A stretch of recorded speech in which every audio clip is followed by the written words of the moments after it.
one more speaker just to round this up, and then we'll have time for discussion. Danny Chivers, welcome Danny.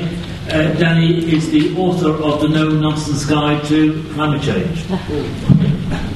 Hello, hello, hello. Yes, so my job was apparently to just chuck in a few final points and wrap things up nicely, but I kind of feel like actually the previous speakers have done a very good job of pulling together a lot of the things that we've already heard and wrapping things up quite well. So I think I will just chuck in a few final thoughts around some useful actions that we can take. One sort of theme, interesting theme that's sort of come out from everybody else is this idea that the Rio Plus 20 is it going to be a step forward? Is it going to be a step back? Is it going to be a kind of little shuffle on the spot? Is it going to be really important? Is it going to be meaningless? Whatever you think it is giving us a really interesting and useful window into where the debate is at around environmental policy and around what kind of world and what kind of economy do we want and living within natural limits and this sort of thing.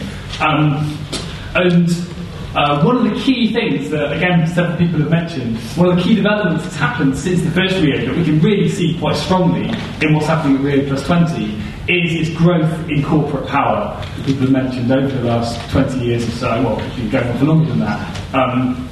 And Rio Plus 20 gives us loads of quite interesting and quite concrete examples of how the corporations, particularly the big fossil fuel, big mining companies and so on, agricultural companies, those who are trying to benefit and profit from these sorts of new green economy, how exactly they are trying to influence these talks and twist them and make them work to their own advantage. And I won't go into any of those examples now because we want to wrap up quickly, but if you are interested, there's the latest version of New Internationalist has a sort of special feature about Rio that gives a lot of those examples about how corporations are influencing the talks and the process. And I think there's a box of them somewhere that we can give out for free. I think Phil will play out.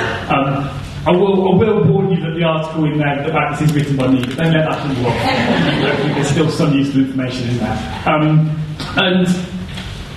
And the question then is, well, if we understand that this is one of the key factors that's pushing it in the wrong direction, well, how do we fight back? And we've heard already that some of the ways people are already fighting back, organising in their communities, spreading alternative messages, getting our own information out there, putting out a different way of thinking and doing and challenging this overall system. But I think it's also important that we try and take on these corporations directly, because a lot of the time they are some of the biggest vested interests that are standing in our way. And while we build our alternatives and push them forward, we also need to be pushing them out of the debate and out of the public sphere and taking their influence out of politics and out of these kind of big discussions and talks that are going on. There's some good historical examples quite recently of people doing this.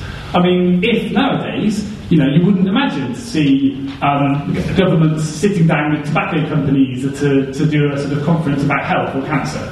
It just wouldn't be done. It wouldn't be seen as a thing to do. But governments are sitting down with big fossil fuel companies and mining corporations to talk about the environment.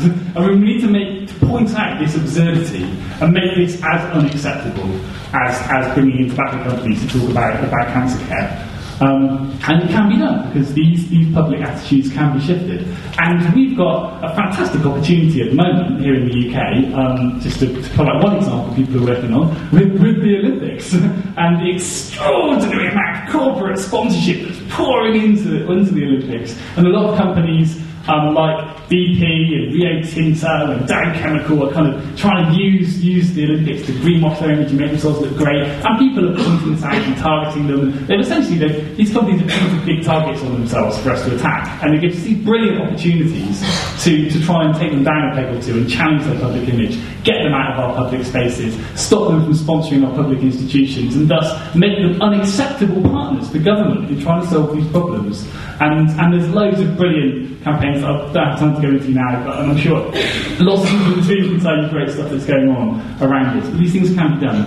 And the final kind of thing that's worth saying about Rio Plus 20 is that it's given the world, given a lot of people a really good opportunity to come together around these issues. because some of the things that are being proposed around the green economy are just absolutely outrageous, that they're bringing together movements and peoples that haven't necessarily been working that closely together before. And there are examples in the magazine article of what's happening in Brazil, where trade unions, environmental groups, indigenous groups are working much more closely together than they were before on all these issues, recognising the links between these different things to stand up against some of the worst stuff that's being imposed on us. And this is increasingly happening. And I think there's positive things to be found in what's happening around Rio Plus 20, but it's not happening in the meeting rooms, it's happening outside. There's lots of, and we've got an example here in this room today, people coming together, brought together by these issues, and hopefully sparking off loads of new ideas and action from the things that we're hearing on this panel and in the rest of the sessions today. So there is good stuff going on. It's not necessarily happening within the meeting rooms of the conferences, it's happening in meeting rooms like this one all around the world, and on the front lines where people are fighting against this stuff. So I guess that's where I'd like to leave things for the moment. Hopefully we've got time for questions as well. But what a brilliant panel and what fantastic ideas we've heard.